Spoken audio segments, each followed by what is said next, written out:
Hi, and Mr. B, and have come to find out that some are having a time with charging a DX8 transmitter. Let me explain how easy it is to do this and very fast.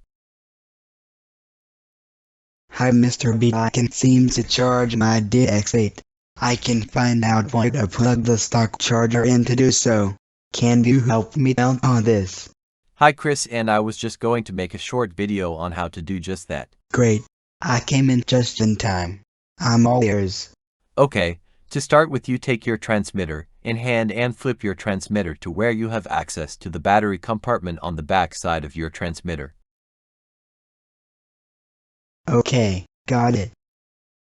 Now slide the battery cover down, pushing gently on it till it slides off, exposing the batteries. Now, if you will look below, in the middle of the battery tray, you will see a small hole for you to plug your banana plug and then plug your charger in the wall outlet. Well Mr. B, that was easy.